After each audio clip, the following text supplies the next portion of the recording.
Did I fix that? I don't know if I fixed that. I may have You're a problem here.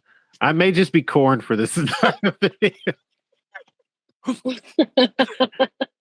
That's perfect. I will let you know, Donnie, this is 1000% how we're starting the episode. You as corn. Just with Donnie is corn going, I may just be corn.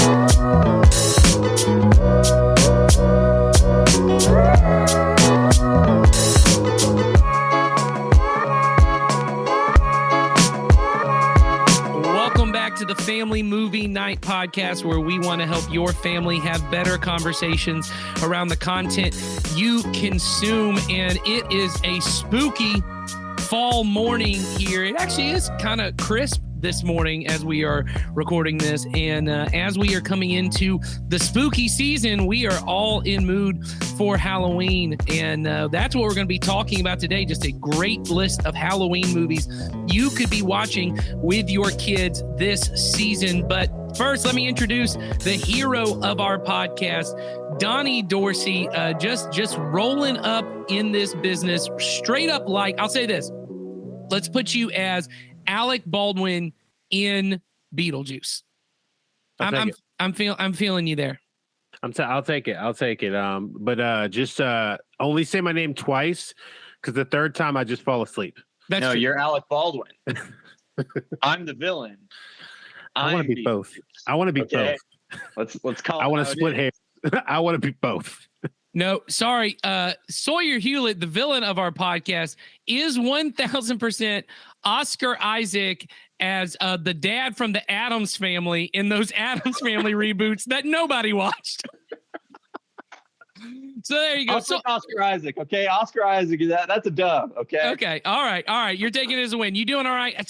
Sawyer, I know you are from Missouri, and you have complained to me privately multiple times about how we do not have a fall in Georgia. This is very true, and it's lame. But right now it's 61 degrees outside, 64 degrees outside, and I'm wearing a sweatshirt. I'm wearing sweatpants because it's not warm. But it's also, well, it is a little bit warm, but it's not. Tomorrow, hot. I think it's 92. So yeah, I think the high is like back into the 90s next week, and it's freaking lame. Yeah. But you're excited for the Halloween season.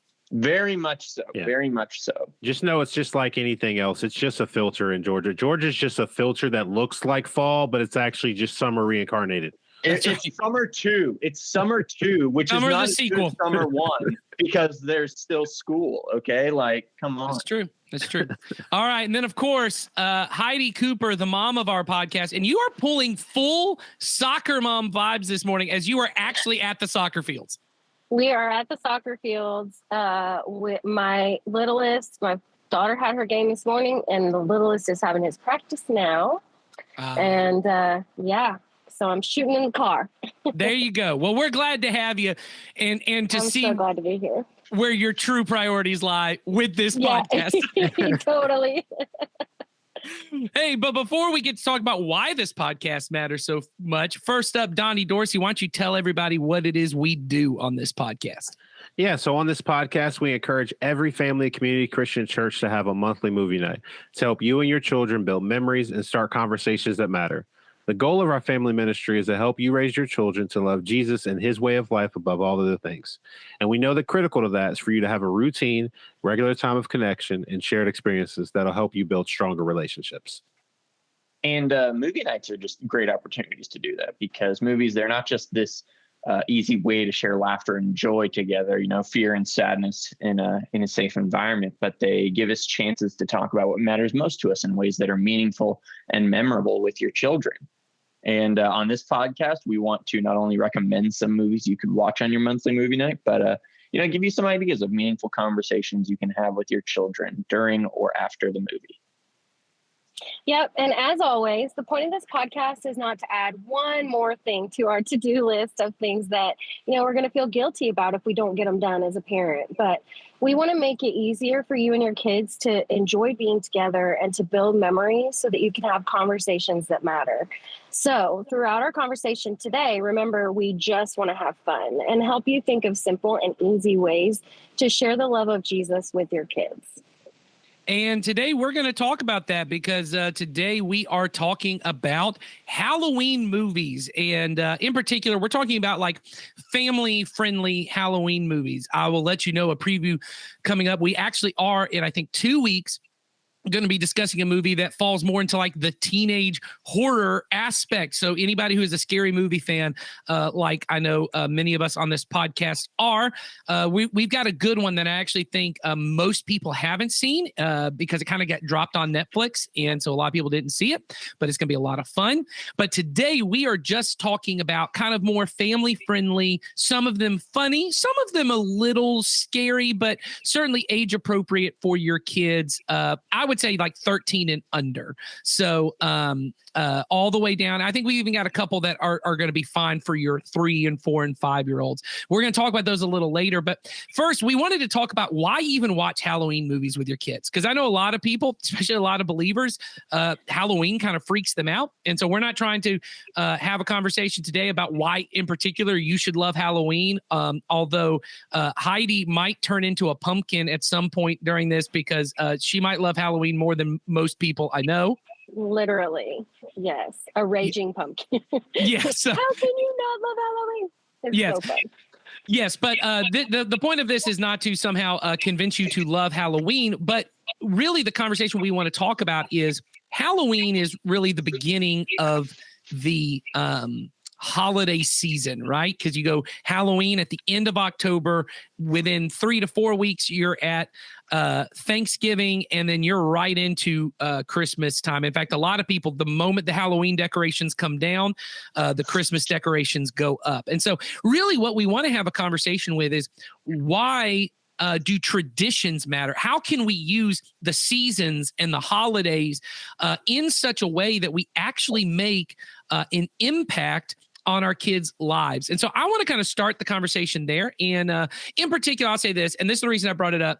My kids, from the moment they moved into our house, Halloween, the whole month of October, and maybe this is because I was like coming of age during the ABC family 31 nights of Halloween. So like all of October for my family is like we watch multiple kind of like Halloween and scary and spooky fall type movies. And it's actually become a tradition that my kids love. And for my family in particular, in that my family is kind of non-traditional, 3 of our children are adopted, it is really important for us that we kind of have joint traditions that really just kind of exist for us.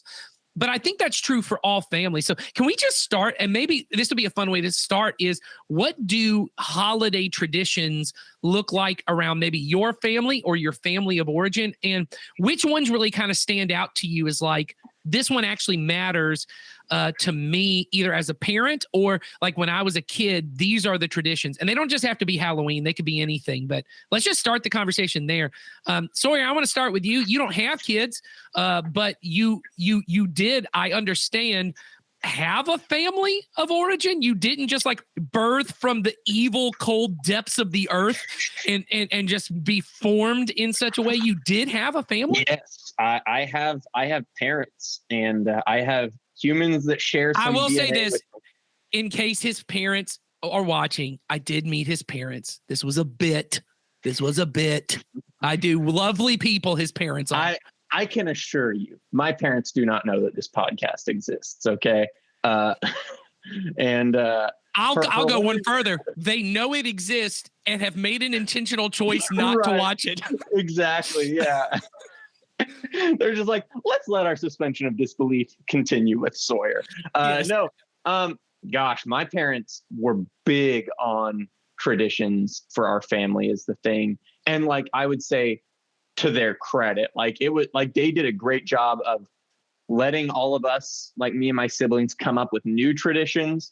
And we did a great job of like continuing them over the years. This Christmas, when I go home, I know that there's going to be some that that I get to be a part of and stuff like that. And so, you know, is there one tradition that stands out as like this one really matters? Well, so it's not really Halloween centric. We had Halloween traditions that I loved and stuff like that. But my favorite, whenever I think of like family holiday centric tradition, I think about what our Christmas Eve and Christmas morning routine is. And basically on Christmas Eve, Walmart. So here's the deal. It was a big deal. We have a Walmart in our hometown, and it's the biggest thing there is. Okay. It's not that big of a deal. We have one, and we had so many, we set one on fire. You don't understand. I'm from a town of 10,000 people. Okay. With like more cows, a greater population of cows than there are humans. Okay. And 80% of them work at Walmart. Well, legitimately, like of the cows. Yes, exactly. 80% of the cows are working at Walmart. Exactly. But no, so on Christmas Eve, Walmart closes at 6 o'clock. Okay.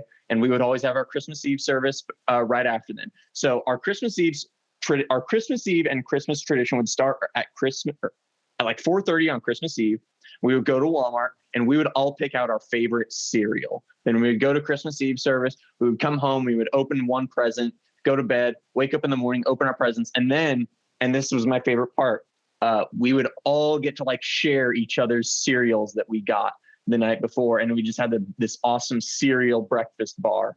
And that does sound fantastic. That does sound wonderful. Awesome. We would like all have chocolate milk. As I got older, I would drink coffee, but I was the edgy oldest brother and stuff like that. And so, but no, I just, whenever I think of traditions, I just think of that like 13-hour period of just like perfection and stuff like that. That's great. Well, and I think that's a good example.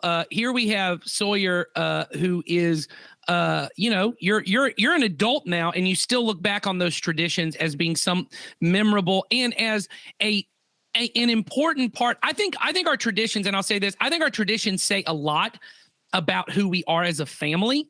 And they, whatever it be, and we're going to talk about this later, not just my yearly kind of annual traditions, but like the daily rhythms of our life. They show what we prioritize and what we value. And I think even what I heard there, Sawyer, and we're going to come back to this, so I don't want to hit this too much, but even the fact that like on Christmas Eve, church was a priority. And the fact that you said this is going to matter. And then family is a priority, like us being together. And I think that's an important part of like creating these traditions. And my family was not very traditional in the sense that we didn't really have, our traditions changed a lot. That actually became part of what our traditions were. Is like, we're the family that like, we don't keep a tradition longer than 2 years. And that was kind of, but like, honestly, that speaks for people who know my family. That's my family. We don't have like a lot of things we hold sacred, but what we hold is whatever we do, we're going to do it together. Like whatever new thing comes into our family, which I think for my family has been honestly a fun thing. And I'm talking about my family of origin, with my brothers and my parents, as we've had new people come into the family and, new schedules have to come in, we're all apt to, hey, let's change the tradition to match the people who are coming in. Like the traditions don't become so stale and so hard that new people can't work themselves into it. And so I think that's also important too. But I think having these rhythms are really important. Heidi, are there any family traditions either that you grew up with or maybe that your family has now that just really stand out to you as, man, this was meaningful to me? Yeah, totally. So one of my childhood traditions, we lived in a really, really small community, and we would literally ride on like hay, like on a tractor. We would be like on a hay ride, and we would go around, and it was at Christmas too, like Sawyer's. We would go around on Christmas Eve night and we would carol like to different like that's cool. houses. We knew all the people, of course, but it was just so much fun. Yeah. And there was one old lady who used, like, if we ever tried to go to her house, she would chase us off of her property with a broom. And that was like I was like, oh man, I hope we go to her house this year because I just thought it was so funny. But yeah, with my kids, I think my favorite has been we do like a lot. Like we usually will get like a family game or a family puzzle, like as a gift to the family. And my mom did this. She started this with our family of origin. And then we would do it on like our Christmas break, you know, like, so we'd open it on Christmas. I love and then that last week, yeah, we would play the game or we'd do the puzzle together or whatever. And it would just be like a lot of fun. Yeah. To all get together around the table. Yeah. I think, Heidi, what you're hitting there that is so huge, and I love this. My family, my current family with my daughters, we are trying to create a similar thing that, you know, when we get presents, because they have a lot. I did not grow up. This is something that's very different about me than I think a lot of people. I did not grow up with almost any family nearby. It was just really my parents. My grandparents were in Mississippi, in Kentucky, and all of my aunts and uncles were there too. So really, it was kind of my family on the holidays. And my parents made a thing because they had started this church. And so we had Christmas Eve and all those kind of things. They just weren't going to force us to kind of run to Kentucky, right, you know, on Christmas morning and run to Mississippi and do all that. We would see those families, but it wouldn't be right at that time. And so a lot of our stuff was centered around kind of experiences that we had playing family games. One of my favorites is New Year's Day. We would just play games all day and watch The Sound of Music. I just remember that. I remember watching The Sound of Music. I remember watching, we would watch and I think we talked about this in one of the very first episodes of this podcast, the movie Scrooged. That was our family Christmas Eve movie. We would go to Longhorn Steakhouse because back then it was the only thing that was open late enough on Christmas Eve. We would eat at Longhorn Steakhouse. Then we would come home and watch Scrooged. And to this day, that movie is just like very meaningful to me because of that. Donnie, any things that stand out to you as just being very, very powerful? I think, you know, one thing like in general is like usually around the holidays because people are off work and stuff, it was definitely the game nights, stuff like that. But I think I remember kind of like what Sawyer was talking about. I remember like more of Christmas tradition of like, you know, on Christmas Eve, we get to open one president. We didn't open a president. We opened a present. Uh-oh. He's confessing to a crime. I did not. Exhume the body of a dead president. Perform an autopsy. It was very exhilarating. I mean, no one could ever say how that very Halloween of you. That is the plot of some Donnie, Halloween can you movie. please just answer all the conspiracies around JFK? Because that's There one you that go. just gets you. Donnie knows. Now that we know you have the answers. I wasn't supposed to tell anyone, but another slip. I love it. All right. Anyway, so you guys would have presents on Christmas Eve. Yeah, so we'd open one on Christmas Eve, and then like usually whatever it was, then we would like on Christmas Day open the rest of them, and we play games and stuff like that. And we'd usually have like a breakfast, like usually was like a big breakfast or something like that. Sometimes we went somewhere, but a lot of times it was at home, and we'd be like, you know, whatever we decided was going to be that breakfast for the day. And I mean, I just remember it always being very much about like, hey, you know, it's a holiday, but, you know, family is very important and having time together is very important. Yeah. Well, and I think that's all huge. And I think the thing I love, you know, about all of these that we're talking about is how they give, honestly, even just hearing all the different kind of traditions, it gives me a sense of like who your family is and what your family was like growing up. And I think that's the beautiful part of it. And I heard this from multiple people on this of the idea of like a game night. You know, we at the church have these family game nights every couple times a year where we're really trying to encourage families like, hey, make this a rhythm of life for your family, regular game nights, you know, on important nights, make them like a game night. The whole point of this podcast is that we think, hey, having these regular times of connection that Donnie's already talked about, right? These movie nights where you go, my kids know this. And I think holidays are a time that even for families who don't watch a lot of movies, holidays are times where families sit around and watch movies together. Like we mentioned the ones on Christmas already, like every family has like some Christmas movie you watch. And we think that Halloween is just another opportunity to kind of instill these kind of memories in your kid of, every time it's Halloween season, right? We watch this kind of movie, and it's a time for our family to just come together. And yeah, Halloween feels, honestly, for a lot of people as one of like the least religious holidays. I will say, unless you're Catholic or unless you grew up in there is All Saints Day, which is the next day, tends to be a rather big thing. But for most of us, I'll say in the American church, Halloween feels almost like a completely secular holiday. It's just about candy, or it's about maybe even you think it's more demon worship and Satan worship, or, you go to that side. But there is a way in which to take these times that culturally everyone kind of slows down and focuses on something to make a tradition where you kind of reframe things. And this one could just be around, hey, we as a family, this is what our life, we want to be together. And we want to love one another. And so we're going to give you some movies that we think will give you a chance to do that. Sawyer, you look like you want to say something. Yeah, well, I mean, and to that point, like I love creating traditions is the thing. Like it, especially like around this time of year is the thing. And I think like part of my reason for that is because like traditions are almost like a vehicle for memory and stuff like that. That's so right. Like when I was in college, one of my favorite accomplishments in college was getting my friends, and on Halloween, we would all, like me and my roommate, or when we moved into an apartment, my roommates would throw a big Halloween party as the thing with a bunch of college age kids. And keep in mind, this is a very innocuous Halloween party. We were at Bible college, for crying out loud. Okay. This is not. That don't mean nothing, but go ahead. Exactly right. That don't mean nothing, but I believe that you're. For crying out loud, Super Smash Bros. Okay. And some of my favorite memories, though, are through those. Like some of my favorite memories in my entire life are through those. And so, like, I'm telling you, your kids will remember these traditions that you create, especially if you as a family create them and stuff like that. Those are the most memorable ones. Yeah, I think I kind of wanted to like just add one point to that. What you were saying, Nathan, too, is that like I think everybody can relate to like the shutdown right after the pandemic began, and like how our families spent so much time like just together.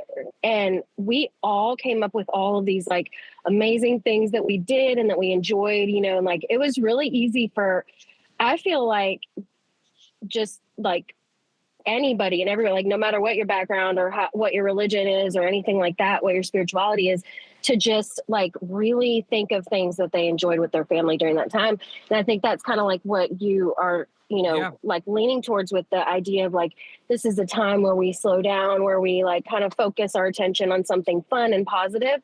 And that just doesn't happen very often. There's so much negativity. And so that's why I think it's important to like, even if you are a parent who works a lot or who, travels a lot, maybe for work or things like that, like you can still engage in these areas where you do have opportunities of slowdown, and, school is on break and sports and stuff like that are on break. And I just think those times are so important because like Sawyer said, they create such fun memories, such positive memories. Yeah.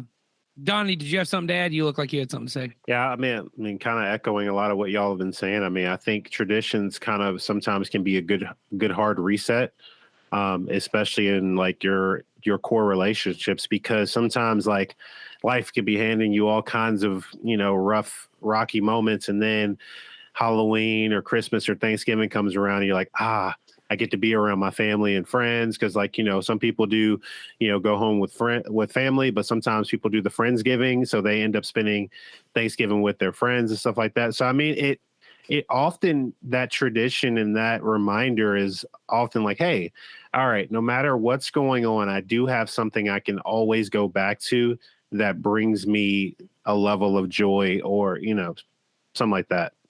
Yeah. And I think so to kind of just piggyback on all that. And I want to kind of talk a little bit about what Heidi was talking about with the pandemic, because my mind went to this when we were kind of planning this episode.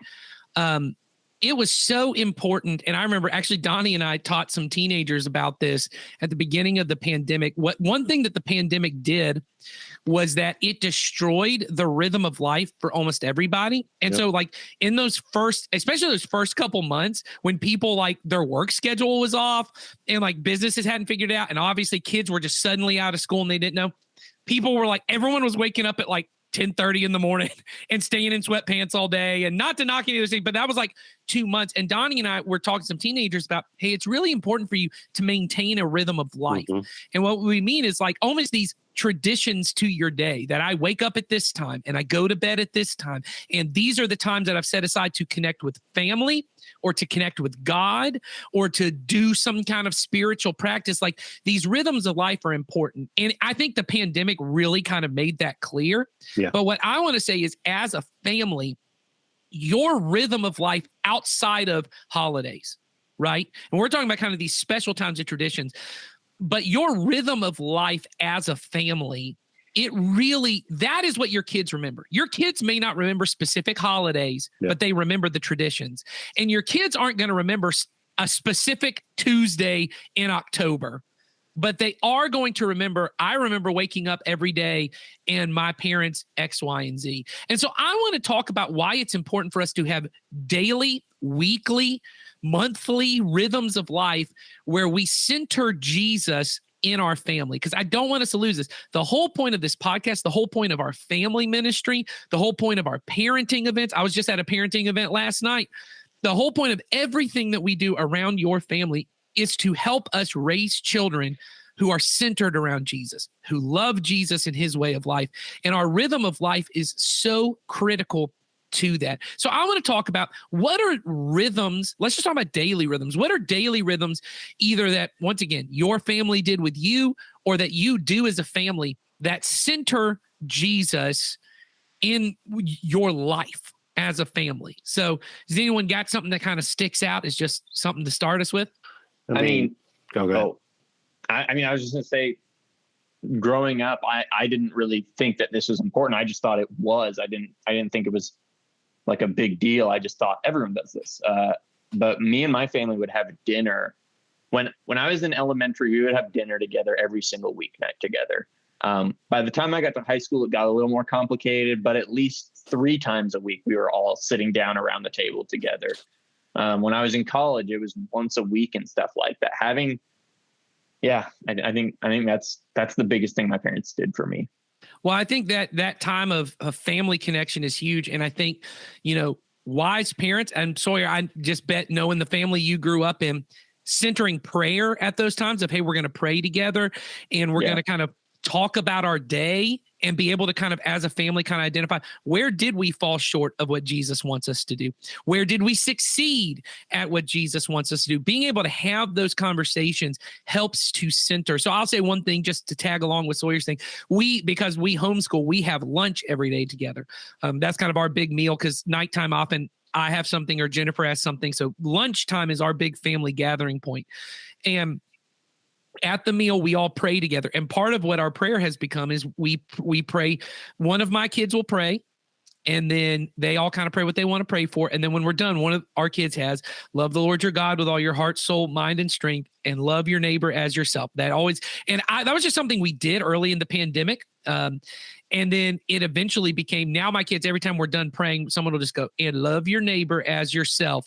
And then one of the kids will say, and who is your neighbor? And the other kids know how to respond.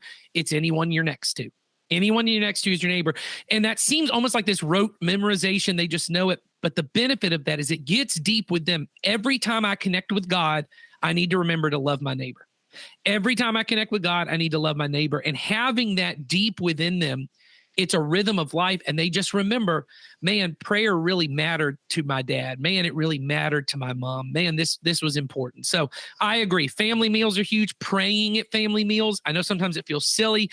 And I don't even mean like that you got to bless the food. I mean, God just bless this time that we're together. Yeah. So Donnie, you had something you wanted to say. What was something for you? Kind of one of the things you mentioned, definitely family meals, but also praying during the meals, and kind of in a way, I guess, somewhat teaching them about what prayer really is in the sense that's a communication, because, a lot of times when you're sitting down with your kids, it's very easy to go, hey, let's do this rhythm of things. And like, they do have like prayers they've memorized from like school and stuff like that. But just reminding them, like, let's pray for, the day. Let's pray for like the blessings that we've seen, haven't seen, and things like that. Because I think anytime you're with your kids or you're with your family or whomever, is that it's so important just to be reminded of the opportunity to be grateful, because there are so many things that we take for granted and not realize.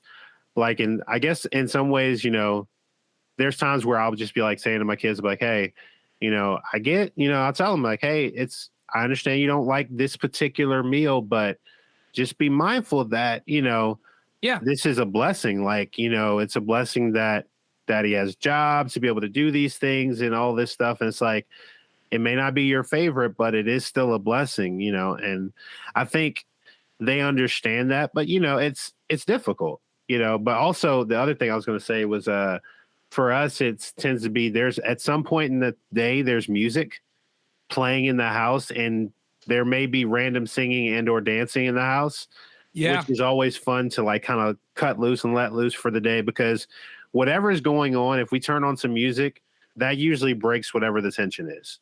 Yeah. Well, and I think incorporating church music in that, if you're a parent at our church, on our YouTube channel for kids, they have the song that the kids are singing every month. I love watching my kids up there, and they're doing the motions and they're doing the dance, and then I learn the song. So throughout the day, I just start kind of singing the song, and they start singing. And there's something beautiful about hearing your kids sing. Yeah, they've been singing. Recently, they've been practicing, and not like, I don't even know if it was by prompting. I think they heard it and they just wanted to, but they've started singing the song about the books of the Bible. And so they've started to memorize it, and like they're singing it. And I'm like, that's so cool. I love that they're engaged with it. Yeah. But it wasn't like me going, all right, you got to remember all the books of the Bible. They were like, I want to. Like, this is cool. I want to understand. And regardless of whether that knowledge of the books of the Bible stick with them until they're 80, right? The rhythm of life that is, I just was singing about Jesus all the time. I mean, how I think back on one of the few memories I do have of my grandma is how much she would just sing these old church hymns that I didn't know, because we didn't sing hymns at Community Christian. We didn't sing hymns, so I didn't know. But I would hear these songs and I knew they were about Jesus. And it was just, that's what I think of. I think of my grandma kind of, she would talk. I thought she was talking to herself at times, but she was just talking to Jesus out loud. Yeah. And then also singing these songs, and that does something to my soul, that becomes a part of our rhythm of life. And I think the other part, Donnie, that you said about like kind of refocusing of like on gratitude and cheerfulness and all these different kind of biblical virtues that we want for our kids. I think there's an important to kind of creating phrases as a family, and as a parent that you just kind of repeat to your kids at random times. And so here's a rhythm of us. Every day, every time when we leave church, my wife and I drive separate because I get there earlier. And 2 kids ride with me, and we rotate who it is, and 2 kids ride with her. And of course, what they want to do is let's make it a race. Who can get home first? And so what started to happen early on, and I don't even remember when it happened, but I said to one of my kids, well, when Jesus says that if you're first, you're last. And so you actually want to be last. It's okay if we're last. It's okay if we're last. And that's actually become a thing. My kids do that all the time. And they actually occasionally now start going, I actually want to be last. I want to be last because that means I win. I want to be last. I want to be last. I want to be last. And we went to this family scavenger hunt that our church did. Once again, push for the family nights. They did a family scavenger hunt, and there was a person who was in our small group, a mom who's in our small group, and her husband is out of town for work, and she's got all these kids, and she actually had to run back to her house to get something. So she said, hey, can you kind of watch my kids while we're gone so that you can, they can still be a part of what's going on. And the first leg of the thing was we had to drink a gallon of water as a family before we could leave. And so I was trying to help their family. So I'm downing my gallon of water, then downing their gallon of water, going back and forth. And then we actually started about 3 to 4 minutes later than all the other families because I was waiting for this mom to get back. Well, they got there and they kind of left, and then I'm gathering my kids to leave. Well, we lost at the scavenger hunt, and we were like 3 to 4 families behind. And one of my daughters, who's very competitive, goes, well, we lost. And what she actually said was, we lost because you guys are slow at everything. But we got to have a thing where we stopped and I said, no, let's talk about it. I said, how we always say the last will be first and the first will be last. I said, Jesus isn't saying that you should try to necessarily lose everything you do. I said, what he's saying is that trying to be first should not be your priority. I said, why was it that we actually lost? And he said, well, we had to stay and wait for this other family. And I said, do you think Jesus would have cared that we were trying to win, so we just abandoned these children to go try and win? Or do you think Jesus was happier that we stayed and that those kids also got to play the game? Yeah. You know what I mean? And it's those kind of conversations, those rhythms of life that have established that conversation. Yeah. That reminded me of something that I've been trying to do with my kids, is trying to replace certain words like with other words. Like I was saying, like instead of saying I have to do something, saying things like I get to do something. And like, because and then like I hear a lot of parents, like, of course, that say, that's a bad word. And I say, well, let me say it like this. It's like, it's a word that doesn't allow everyone to be included. So when you use certain language, sometimes you're saying, okay, well, someone may not be able to participate in this conversation. And when I tell them that, they're like, oh, so like, it's like, yeah, adults use like certain language and stuff like that, but it does sometimes exclude someone because they don't like to hear that type of language. And I'm like, so, that's what I want them to understand, because like there's so many terms we put on stuff like good, bad, like we're like healthy, unhealthy. And it's like anything in excess can be unhealthy, and as far as foods, but it's about moderation. And I think like trying to teach them about, hey, everything in moderation. Like you don't want to like get to the point where like, hey, I just want to have things, going with that gratitude idea is like, but I want to have the opportunity to open my hands so I can give things. Because trying to build into that, like that giving muscle. I think that's good. That's good. Heidi, any rhythms of life that either are important to you when you were young or that are important to your family now, as I saw you shushing your children? Yeah, they're both back there. Abel took his shirt and socks off. And so I'm like, I got to blur the background. Like we can't. That's a rhythm. That's a rhythm of life. Yeah, I understand. Definitely not. You guys do not need to be a part of. But so, yeah, one thing that we do that I am always so grateful for when I'm able to be a part of it, but whoever is around at bedtime, which obviously is one parent for our stage, one parent and two kids, or two parents and two kids, we do our favorite things. We talk about our favorite part of the day. And it started out like just a way to kind of reflect on something positive that happened because we were going through a hard time. And it just stuck. And so it was just like, now it's something that we all look forward to. We take turns on who talks first. And like, it's just, it often turns into really good conversation about positive interactions that we had. And I think for people who tend to like be, critically minded or, depressed or anxious or things like that, adults and kids, I think that it really helps to like, just to remind you like, hey, there were good parts of this day, and not just get sucked up on what, challenging stuff happened. So we love that. We do it right before we pray. And then it's just always fun. I love that. And I think we didn't get a chance to talk about it. So Heidi, I'm glad you did. Just like family meals are important, bedtime routines, especially the younger your kids are, like, well, and I'll even say for your teenagers, you may not be involved with the bedtime routine, but them having one of their own is really important. And I think centering Jesus in that, in our wake up times. So my kids, every day before we leave for the gym, before they eat breakfast, they have their own little prayer journals where they either draw something or write something. We go over, the church, gives us these devotionals that we take home, and we do that in the morning. My oldest daughter, she now leads it, which is a beautiful thing. She gets to read it and do that whole thing. My kids then pray, they go through it. So having these morning routines, and once again, your routines do not have to look like our routines. Yeah. Don't hear our stuff, and because we say this over and over again, we're not trying to add to your list of things. We're trying to give examples of things you could do. So morning routines centered on Jesus, family meals centered on Jesus, nighttime centered on Jesus, all of that. And even if it's just, hey, let's be grateful for the life God gave us. Let's be grateful for something in this day God gave us. Today's the day the Lord has made. I will rejoice no matter what happens. I will choose to rejoice. All of those things. And if we can tie them back to Jesus, we're not just thankful for this day. We're thankful that Jesus gave us this day. We're not just thankful, all those things. Donnie, you got something to say?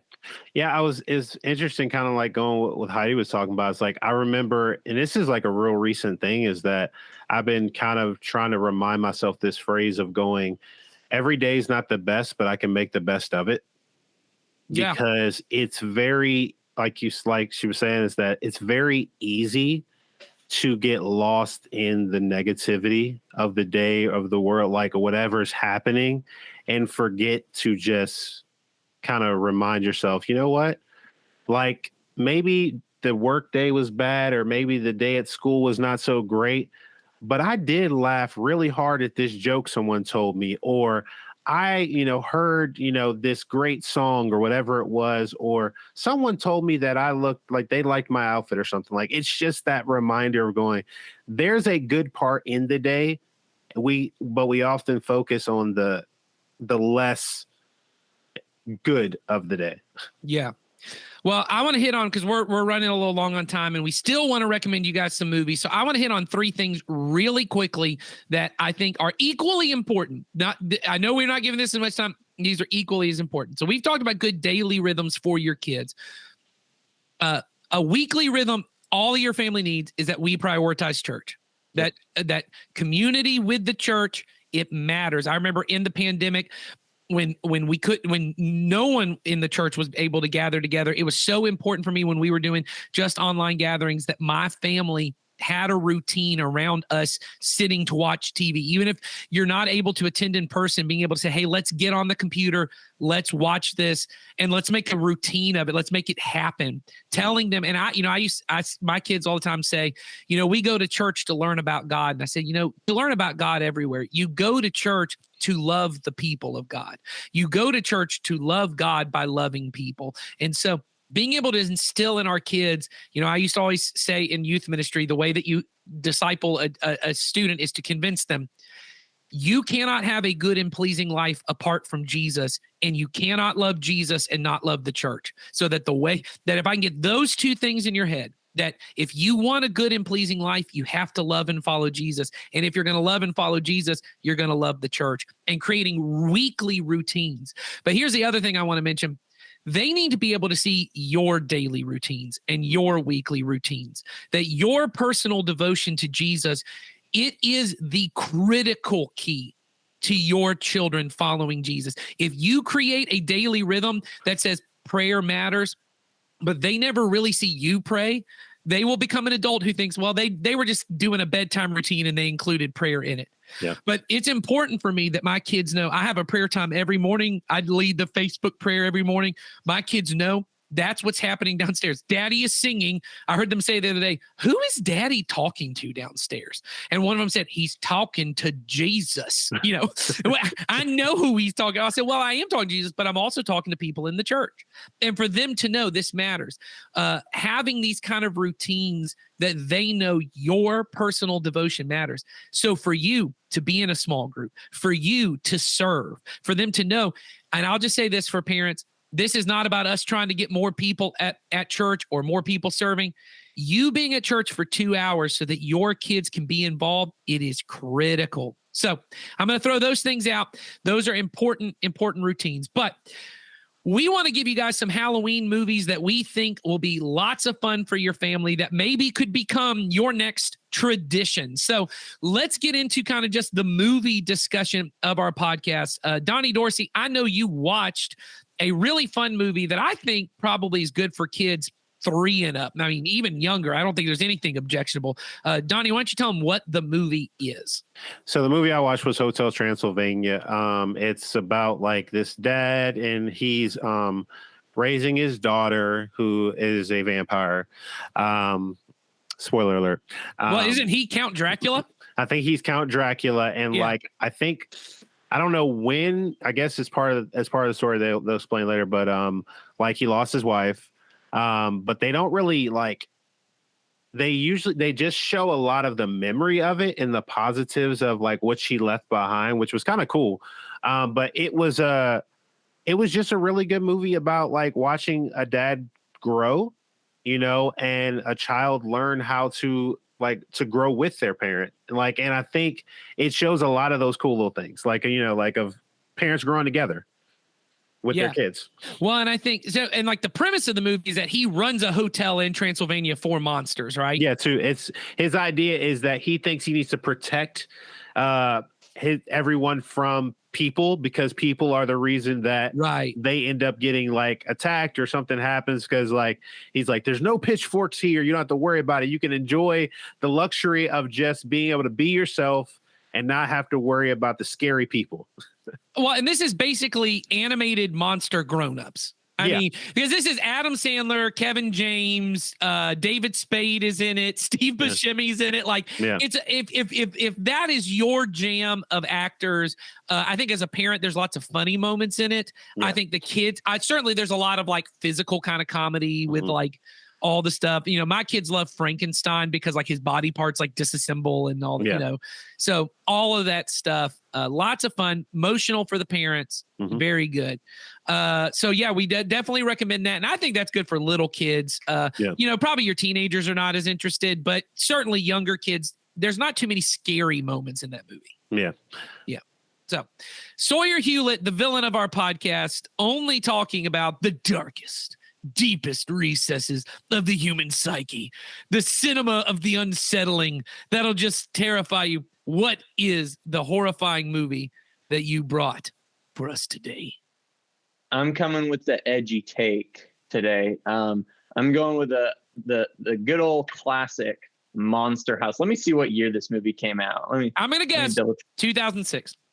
It's got to be close to that. Let's see. Yes, 2006. Let's go. This is the only trivia I have. When did random animated movies come out? Yeah. It honestly, so I really liked Monster House. I saw it in theaters.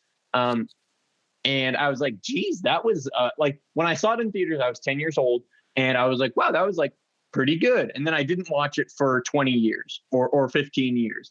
And then when we were like, hey, let's find a Halloween movie to watch, I got on Netflix and I just typed in Halloween movies and I saw Monster House. I was like, oh, let's rewatch this. And it's awesome. And it's rated PG. I would say this is definitely going to air towards your older kids. Yeah, I'd say 7 or 8 and up. 3rd grade and up, probably. No, yeah, that's not because of anything objectionable, but because it does have some creepy. Creepy, I think, is a good word. It's nothing gory, but the Monster House is kind of creepy. Yeah. And there is even a little bit of some subject matter that could be some territory that a parent might be useful.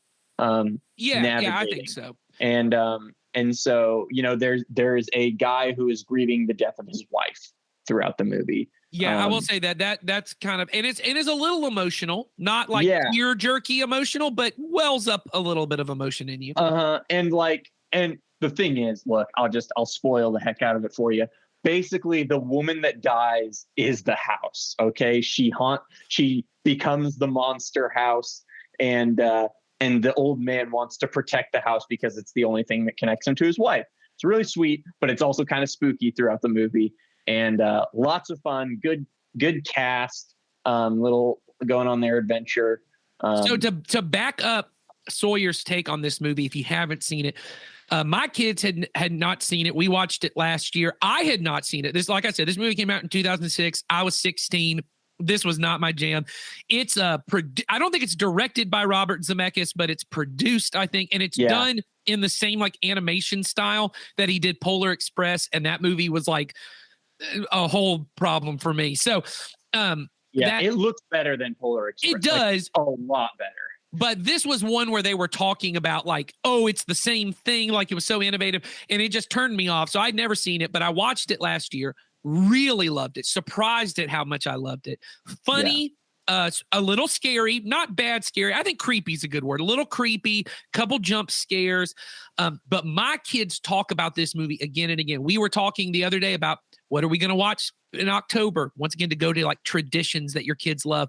And this was one they brought up. They're like, we got to watch the one with the Monster House. We got to watch that. So I'm fully on board with Sawyer's pick. This is a really good one. And I think you'll have a lot. And I think it's one a lot of people, I think a lot of people have seen, but I think a lot of people haven't. So I think it's probably a 50-50 split. Easily forgettable. Again, I watched this when it came out in theaters and then didn't watch it for 15 years. So yeah. Well, my kids would argue against forgettable because they can't shut up about it. Very true. But anyway, Heidi Cooper, what movie? Now, I know you watched what I think now. I know we're not technically 25. I think we're 19 years in because I'm going to guess this movie is 1993.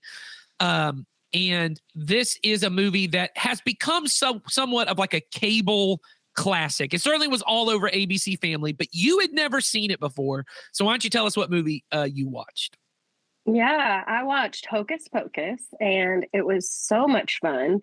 It was hilarious. I loved the characters. And yeah, I really enjoyed it. I never watched it because like I was an adult when it was kind of like a typical thing you'd watch around Halloween. And my son was just never interested in it. And I was, it was just me and him. And so because he didn't want to watch it, we didn't watch that one specifically, but it was a lot of fun to watch now. And I have a lot of friends and other family that they enjoy it. And so it'll be fun, it'll be fun to watch with them as well.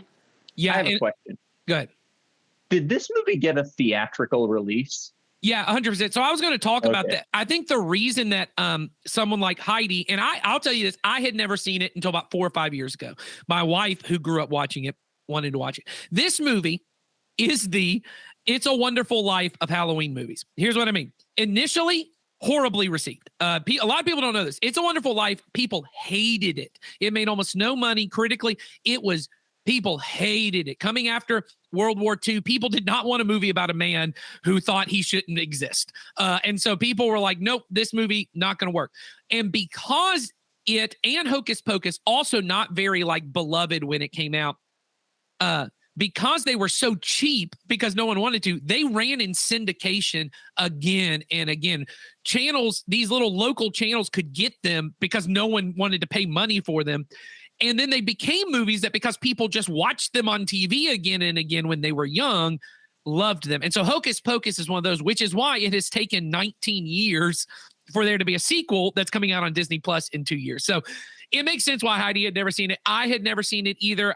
Because it wasn't like a movie parents were like, you got to watch this. It's a movie that millennials kind of grew up watching on TV and then eventually it has become a beloved thing. So, but I agree, lots of really fun stuff in this movie.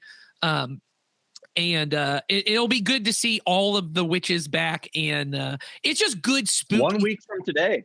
There you go. Well, 1 week today from when we're filming this, it's probably already out by the time we have filmed this. By the time this is coming out. Yeah. So I don't know if it's any good, but I'm sure people will let us know. Probably not. Okay, so my movie that I watched is a movie that is new on Netflix, came out last year. It's called Night Books.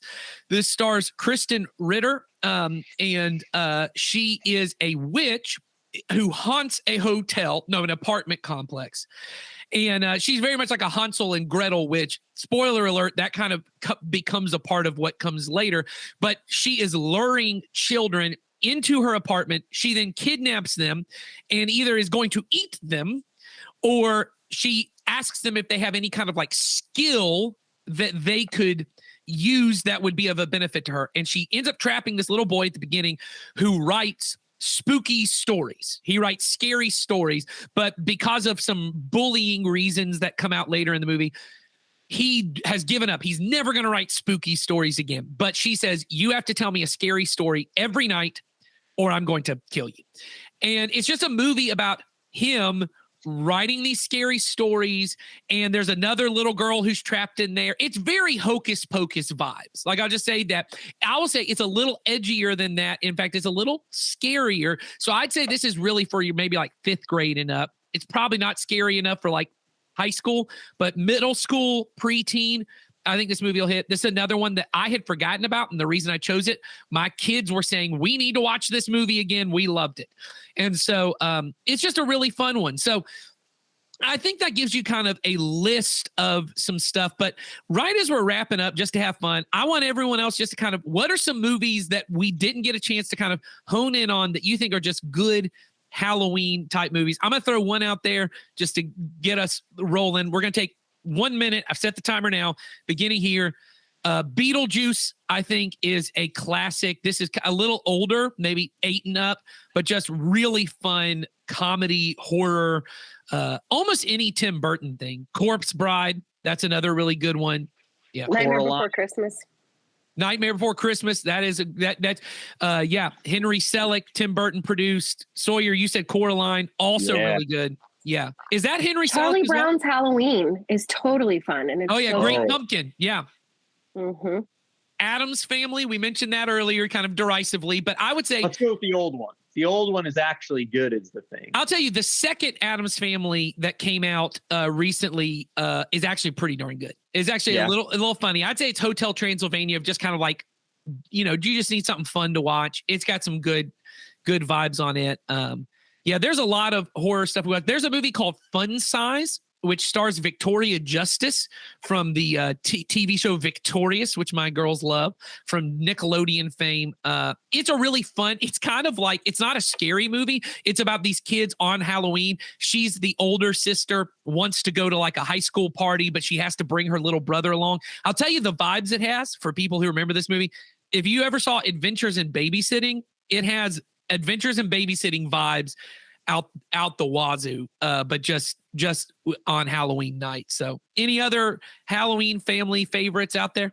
I will admit, this might not be for everyone. I really love anything related to Goosebumps. My kids love those two, both Goosebumps 1 and 2.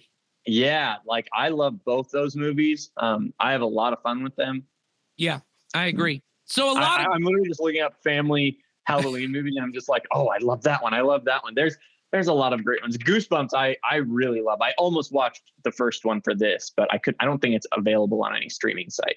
Yeah, I don't think so either, but lots of really good options out there. I've seen a couple that are coming out this year that I'm really excited to watch with my kids. So what's most important is, though, that you just build these traditions, and more than that, a rhythm of life that centers Jesus in everything you do as a family. Because our goal is to help our kids love Jesus and his way of life even more. We want to help you have better conversations around that. So I hope you'll join us next week as we continue our Halloween movies with the Pixar family wonderful film, Coco. We'll see you then.